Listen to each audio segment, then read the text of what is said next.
Assalamualaikum. Hello guys. Okey, apa khabar anda semua? Saya harapkan agar anda semua ya berada dalam keadaan sihat dan sejahtera. Bersama saya lagi Siti Wani, kita dalam rancangan YouTube XM Malaysia. Alright, so seperti biasa, like dan juga subscribe channel YouTube XM Malaysia. Baiklah, bagaimanakah anda dalam dagangan anda? Masihkah berada dalam satu momen yang baik? Okey. Sebenarnya hari ini saya nak memperkatakan tentang psikologi. Wow, apakah psikologi tersebut? Okey, so hari ini kita punya topik adalah pengurusan psikologi yang betul dalam dagangan. Okey, saya faham.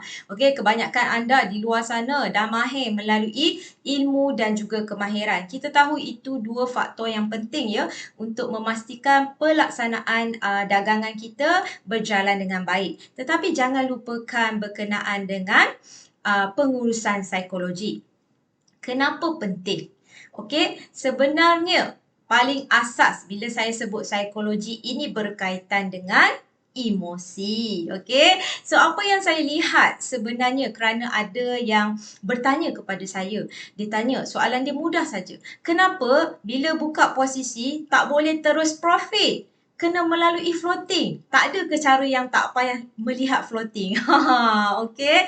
Alright. Jadi sebenarnya, okey, kesayanganku semua, kita kena faham ya, ini adalah pelaburan. Dan dalam pelaburan yang kita lakukan, dia ada risiko. Jadi bagaimana kita nak memastikan risiko tersebut kita dapat tangani dengan baik? Salah satunya adalah pengurusan psikologi. Jadi di sini pertama sekali saya nak membincangkan tentang emosi anda. Bagaimana nak mengawal emosi anda? Okey, jadi sudah semestinya jawapan saya. Okey, emosi ini perlu berada dalam keadaan yang stabil. Bila nak membuka posisi? Pertama, kena buat analisa. Okey, kita dah buat analisa, kita ada ilmu, kita ada kemahiran yang baik. Okey, tetapi bila membuka posisi, emosi tak stabil pula.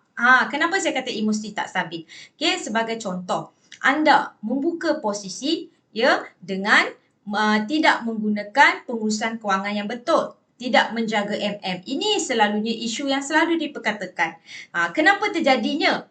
Kerana kita tidak dapat mengawal emosi kita. Emosi kita berada dalam keadaan tamak. Tamak ni adalah satu emosi yang tidak baik sebenarnya. Sebab itulah kadang-kala walaupun kita dah membuat analisa dengan baik, tetapi disebabkan emosi ketamakan tadi mempengaruhi kita, makanya dagangan kita tidak dapat berjalan dengan baik. Sebabnya dah masuk posisi dengan MM yang tidak betul. Itulah situasi yang berlaku. Terjadinya pula floating. Floating lepas tu masuk dengan berlayer-layer. Maka jawapannya kita akan melalui loss. Loss yang tinggi. Sometimes kalau lah kata berita lagi tak baik. Waktu tu keluar pula news impact dia kepada dagangan kita. Inilah sometimes boleh menyebabkan kita melalui fasa margin call. Okey. Jadi, bagaimanakah cara situasinya untuk kita melaksanakan pengurusan psikologi yang betul dalam dagangan? Okey. So, yang pertama, cara di sini yang boleh saya kongsikan dengan anda semua adalah anda perlu bersabar. Okey, ini kunci utama dia.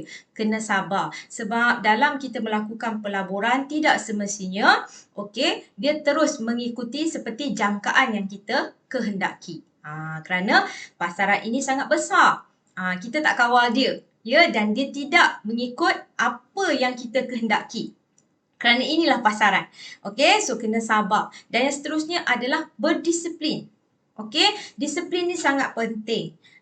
Bila dah buat analisa dengan baik, anda semua saya faham kebanyakan dah mempunyai teknik dagangan yang bagus. Okey, tetapi tak disiplin. Okey, tak disiplin ni sebab apa? Sebab suka melanggar peraturan. Langgar je kan? Langgar. Langgar ni datangnya daripada mana? Kita suka letak entry yang berlayer-layer kan? Kita memasuki posisi dengan pengurusan kewangan yang tidak betul. Inilah satu isu yang sangat besar sebenarnya. Okey, jadi kena asah, latih diri untuk menjadi orang yang berdisiplin setiap kali kita nak membuka posisi dagangan. Okey, dan yang seterusnya adalah anda kena tahu strategi untuk masuk pasaran dan keluar pasaran. Kerana dia ada impact dia kepada kita punya psikologi. Cuba sebagai contoh. Okay? Kita dah buat satu planning yang bagus ya, sebelum kita nak masuk posisi. Dan kita tahu target bila kita nak keluar daripada pasaran. Secara automatik ya, sebenarnya kita punya psikologi berada dalam keadaan baik. Walaupun kita melalui fasa floating. Okay?